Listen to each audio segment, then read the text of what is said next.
देखिए दोस्तों, इस क्वेश्चन को कैसे सॉल्व कर सकते हैं जहां गिवन है आपका z is equal to x plus i y. एक और देके रखा है आपका i Z is equal to two plus three i. तो कैसे सॉल्व करेंगे? क्या आई जेड है तो इसको भी आई जेड कर देते हैं, मतलब आई से दोनों तरफ मल्टीप्लाई कर देते हैं। तो ये क्या होगा? ये हो गया आई जेड, ये हो गया आपका आई एक्स और ये हो गया आपका आई स्क्वायर वाई। ये चीज हो गया। ये कॉम्प्लेक्स नंबर का एक सवाल है जहां पर आई इज इक्वल टू होता है रूट अंडर माइनस वन। तो आई स्क्वायर इज इक्वल टू कितना हो जाएगा? तो आप कहिएगा कि ये हो जाएगा आपका माइनस वन। बस इसी कंसेप्ट से हम लोग को यहाँ चलना है। ये I Z is equal to ये हो गया आपका आई एक्स और आई स्क्वायर का मतलब माइनस वन का मतलब ये हो जाएगा आपका माइनस वाई। अब देखिए I Z is equal to ये चीज एक आपका आ गया यहाँ से और I Z is equal to एक चीज यहाँ पर गिवन है। तो दोनों जब आई जेड है इसका मतलब हम लोग लिख सकते हैं i x minus Y is equal to two plus three i. ये चीज हम लोग लिख सकते हैं। अब कंपेयर करेंगे तो आई वाले को एक साथ लीजिए, मतलब i x is equal to three i और इधर आप ले सकते हैं minus Y is equal to two. तो यहां से अगर आई आई को हटा दीजिएगा तो यहां से आपका निकल जाएगा X is equal to three and Y is equal to minus two. ये चीज तो आपको यहां से फाइंड आउट हो गया, लेकिन इसमें पूछ रहा है एक्स माइनस वाई निकालने के लिए। एक्स माइनस वाई तो वैल्यू पुट कीजिए, X is equal to three minus और वाई है आपका माइनस टू। ये हो जाएगा three plus minus minus plus, मतलब ये हो गया आपका टू और ये हो गया आपका फाइव और फाइव आपका ऑप्शन सी में है जो कि इसका सही आंसर है।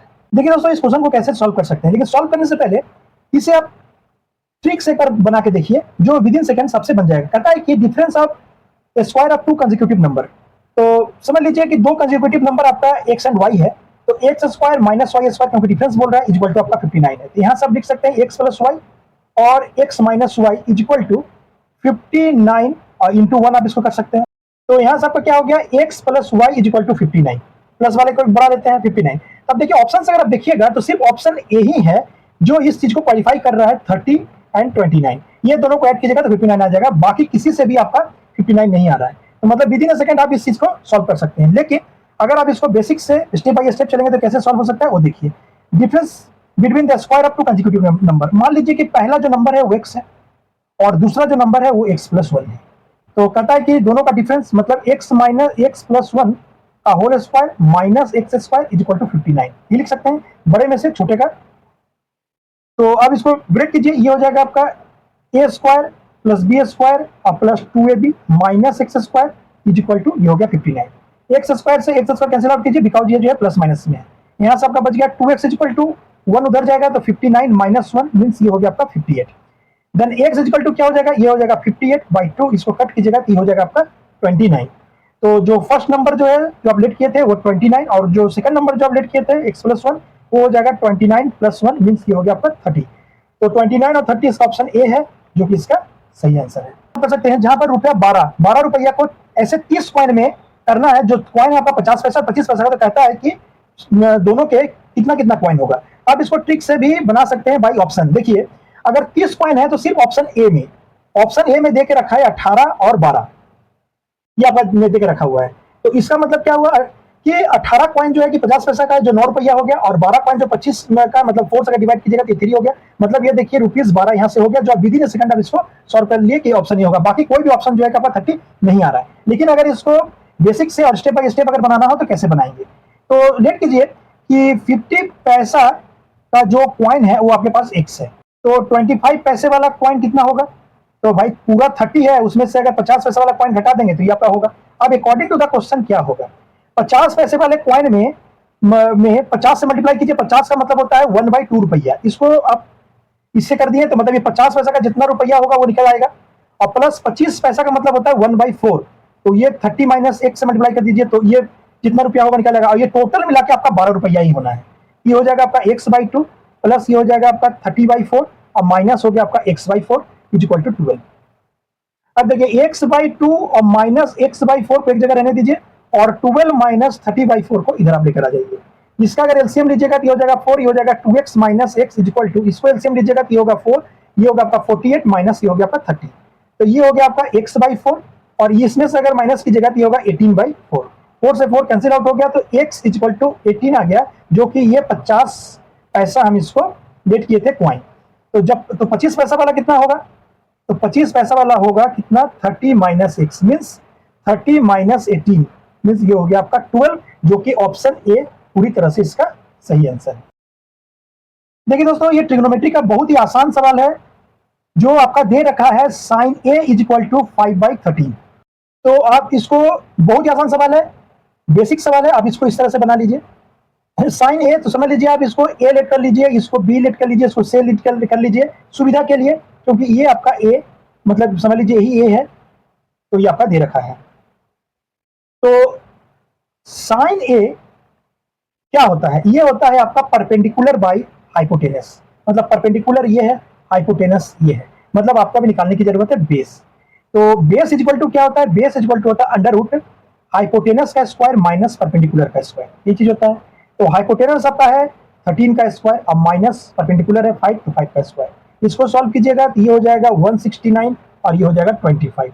तो मतलब यहाँ से ये हो गया आपका 144, मीन्स ये हो गया आपका 12। तो बी आपका मतलब बेस आपका आ गया 12। आपसे पूछा जा रहा है tan a, तो आप जानते हैं कि tan a कितना, tan क्या होता है इस मतलब परपेंडिकुलर हाइपोटेनस में? तो ये होता है परपेंडिकुलर बाई बेस, और आपको परपेंडिकुलर तो पता ही है, परपेंडिकुलर आपका कितना है? तो 5 है, और बेस अभी आपका कितना आया? 12 आया, और 5/12 ये tan a होगा, और 5/12 इसको ऑप्शन बी में है, जो कि इसका सही आंसर है। देखिए दोस्तों, इस क्वेश्चन में क्या करा है, 5000 से ऊपर वो छोटी से छोटी संख्या बताइए जो 67 से आपको पूरी तरह से डिवाइड हो सकती है। तो ये ऑप्शन देखिए, ऑप्शन के लास्ट डिजिट में 955 है, और 7 का भी लास्ट डिजिट हो सकता है, 9 भी हो सकता है, 5 भी हो सकता है, मतलब इसको इससे हम नहीं कर सकते हैं, डायरेक्ट आपको निकालना पड़ेगा। तो चलिए डिवाइड करके ही देख लेते हैं।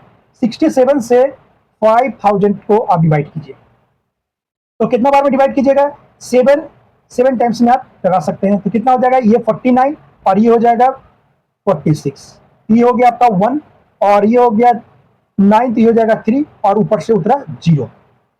अब देखिए, आपको हमेशा क्या होता है कि डिवाइड करते हैं जो इससे छोटा हो या बराबर हो, लेकिन यहाँ पर क्या कहते हैं, ज्यादा क्या इसमें और थोड़ा सा नंबर बड़ा, तो मतलब कि अब जो हम लोग नंबर लेंगे ये 310 से कुछ ज्यादा लेंगे, या फिर ऐसा लेंगे जो पूरी तरह से 6 7 से कटे।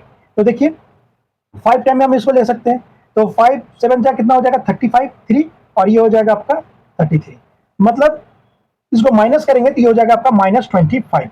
बस यही 25 जो माइनस में आ रहा है, ये हम आप 5000 में ऐड कर दीजिए, ऐड कर दीजिएगा तो ये हो जाएगा 5025। ये 5025 जो आया, ये जो है 67 से पूरी तरह से डिविजिबल है। तो 5025 ये ऑप्शन नंबर किसमें है? तो ऑप्शन नंबर ये डी में है, जो कि इसका सही आंसर है। देखिए दोस्तों, इस क्वेश्चन में कह रहा है कि ये चारों ऑप्शन में कौन सा ऑप्शन जो है कि प्राइम है, मतलब कि आपका एक दे रखा है 361, एक दे रखा है 121, ऑप्शन सी में दे रखा है 241, और ऑप्शन डी में दे रखा है 961। तो कहता है इसमें कौन प्राइम है?